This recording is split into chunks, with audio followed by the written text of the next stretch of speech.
90% কম খরচে পড়াশোনা গুজব নয়, বাস্তব। গ্রাম শহরের সব শিক্ষার্থীর জন্য খুলে যাচ্ছে এক নতুন দরজা, কিন্তু দরজাটা কোথায়? আমি মনে করি যে ভবিষ্যৎ বাংলাদেশে এটা বিপ্লব তৈরি হতে পারে, এবং যারা আছে অনেকেই যদি কাজ করে এই বিষয় নিয়ে, যেমন ডাকসুদ যারা আছে বা ইউনিভার্সিটির যারা আছে, তাদের যে বইগুলো আছে বইয়ের সাথে যদি প্রত্যেকটা অংশের সাথে কিউআর কোড যুক্ত করা হয়, প্রতিটা পেজের সাথে, অনেক সময় অনেকে ক্লাসে না বুঝলেও দেখা যাচ্ছে কিউআর কোড স্ক্যান করার মাধ্যমে সহজেই কিন্তু বাসায় বসেই বুঝতে পারবে।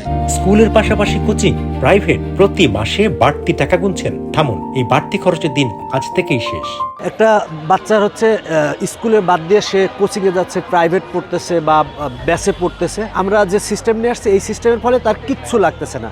জাস্ট একটা বই সংগ্রহ করলে বইয়ের মাধ্যমে সে বাসায় পড়তে পারতেছে। তার মানে তার কিন্তু খরচ 90% কমে যাচ্ছে, শুধুমাত্র একটা বই আর একটা স্মার্টফোনের মাধ্যমে কিন্তু সে পড়তে পারতেছে। কারণ আমরা বইয়ের মধ্যে অসংখ্য কিউআর কোড দিয়ে দিয়েছি, যেখানে 24 ঘন্টায় ছাত্রছাত্রীরা শিক্ষক পাবে। প্রাইভেট কোচিং না থাকলে কি থাকছে? সেই ব্যবস্থায় পড়াশোনা কেমন হবে, কিভাবে হবে, আর পড়াশোনার পদ্ধতিটা সহজ হবে কি? আমরা তো সবগুলোকে একসাথে করছি, যে সেই কোচিং, প্রাইভেট, ব্যাচ সবগুলোকে একসাথে নিয়ে এসেছি যাতে তাদের পড়াশোনাটা সহজ হয়। নিয়ম আসে, নিয়ম যায়, কিন্তু এই নিয়মটা কতটুকু পরিবর্তন আনবে? যদি পরিবর্তন আনে, তাহলে দেশ এবং বিশ্ব শিক্ষা খাতে দেখতে পাবে এক নতুন বিপ্লব। শিক্ষার্থী এবং সংশ্লিষ্টরা এ ব্যাপারে কি বলছেন?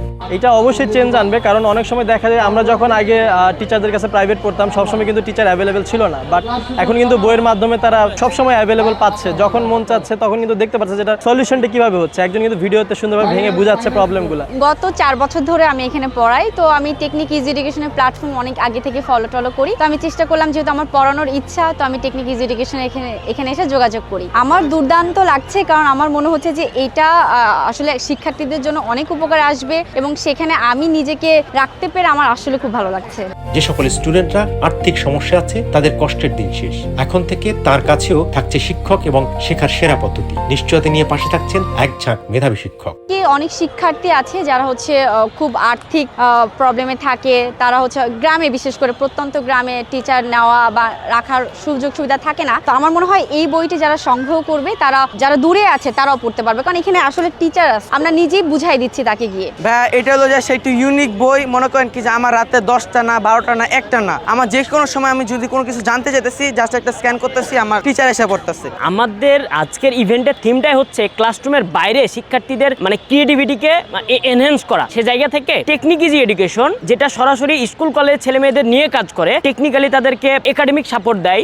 যেটা ধরেন যে আপনি একটা একেবারে প্রাইভেট শিক্ষকের মতো টেকনিক ইজির প্রত্যেকটা বই কাজ করে। সে জায়গা থেকে আমার কাছে মনে হলো এখানে যেহেতু স্কুল কলেজের ছেলেমেয়েরা আসছে, তাদের জন্য সবচাইতে উপযুক্ত হচ্ছে টেকনিক ইজি এডুকেশন। সেই জায়গা থেকে ভাইদেরকে অ্যাপ্রোচ করা। ধরেন 2010-15 সালের দিকে যখন আমরা এলাকায় কোচিং করছি, আমরা 200 টাকা দিয়ে কোচিং করছি। এখন ঢাকায় আমি নিজে টিউশনি করে 10,000 টাকা নিচে করে না কেউ, অবভিয়াসলি 10,000 টাকা নাই, কয়দিন যায়, 3 দিন 4 দিন। তো সেই জায়গা থেকে মনে হয় ধরেন ঢাকা বিশ্ববিদ্যালয়ের ছেলে মেয়ে যারা আসে, মানে সব ধরনের শ্রেণী বিলংস করে, একেবারে নিম্ন শ্রেণী থেকে আসে, উচ্চবিত্ত থেকেও আসে। তো সেই জায়গা থেকে ধরেন যে টেকনিক ইজি এডুকেশন, যারা ধরেন যে একটু নিডি ফ্যামিলি থেকে আসে, যারা প্রাইভেট টিউটর রাখার সুযোগ হয় না, কোচিং এ পাঠানোর সুযোগ হয় না, তার কিন্তু একটা বই এটা মোর হেল্পফুল হবে। যখন সে একটা ম্যাথ করতে বসবে, দেখবে ম্যাথটা পারতেছে না, দেন এখানে কিউআর কোড স্ক্যান করে ডিরেক্টলি টিচারের ক্লাস থেকে ম্যাথটা শিখবে। সো এই অপরচুনিটি, যদিও আমার টিচার থাকে, টিচার কিন্তু সবসময় আমার সাথে থাকে না, একটা সার্টেন টাইম থাকে, কিন্তু আমার টেকনিক ইজির বইটা আমার কিন্তু সবসময় থাকে। এটার ভিন্নতা হইতেছে যে আপনি একটা অলওয়েজ পার্সোনাল টিউটর সাপোর্ট পাচ্ছেন, এটা হচ্ছে আর ইউনিকনেস। ক্লাসরুমের বাইরে গিয়েও শিক্ষার্থীদের যে আরো অনেক কিছু করার সুযোগ আছে, এবং তারা যে চাইলেই সেটাকে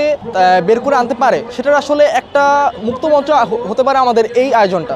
যেটা আসলে আমরা দেখতে পাচ্ছি যে আমাদের এই আয়োজনে ইতিমধ্যে 3000-এরও অধিক শিক্ষার্থী যুক্ত হয়েছে। তাদের বিভিন্ন আইডিয়া, তাদের বিভিন্ন প্রজেক্ট, তাদের বিভিন্ন জ্ঞান ভিত্তিক অলিম্পিয়াডের মাধ্যমে, যেটা থ্রুতে আসলে তারা যেটা প্রকাশ করতে যাচ্ছে যে তারা তাদের একাডেমিক ক্যারিয়ারের পাশাপাশি তাদের যে কো-কারিকুলার অ্যাক্টিভিটিস এবং তাদের যে ক্লাসরুমের বাইরে গিয়েও কিছু চিন্তা করার সুযোগ থাকছে, সেই জায়গাতেই আসলে তারা কাজ করে যাচ্ছে। আসলে আমি বিশ্বাস করি, যদি আমাদের ছাত্রছাত্রীদের মনের মধ্যে যদি আমরা বিজ্ঞান বিষয়টা ঢুকাই দিতে পারি বা বিভিন্ন বিষয়গুলো যদি চিন্তা করতে পারে তারা, তাহলে একসময় বাংলাদেশেই কিন্তু টমাস আলভা এডিসন বা মার্ক জুকারবার্গ, বিল গেটস তৈরি হবে। আমাদের শিক্ষা ব্যবস্থায় কিন্তু একটা অভিভাবকের অনেক খরচ। আমরা চেয়েছি যে 90% ছাত্রছাত্রীদের খরচটা কমাই দিতে। এই জন্য আমাদের এই কাজ। বাচ্চার কি দরকার বলেন তো? সে কোচিং এ পড়তেছে বা প্রাইভেটে পড়তেছে, বা সে কি একটা বইকে সমাধান করার জন্য তো যাচ্ছে। এখন মনে করেন বাসায় এসে যদি দেখে যে তার কাছে সবসময় সেই জিনিসটা আছে, তাহলে তার তো ওগুলোর দরকার নাই। আর প্রথম যখন আমি জানতে পারি এই বিষয়ে, তখন একটু অন্যরকম লাগে বিষয়টা, কারণ যে মোবাইলের মাধ্যমে আমরা সময়গুলো নষ্ট না করে কিভাবে সময়গুলোকে কাজে লাগাইতে পারি, এটা কিন্তু আমরা এই বইগুলোর মাধ্যমে দেখতে পারতেছি। এখানে আমি বাংলা প্রথম পত্র ক্লাসটি নিয়েছি,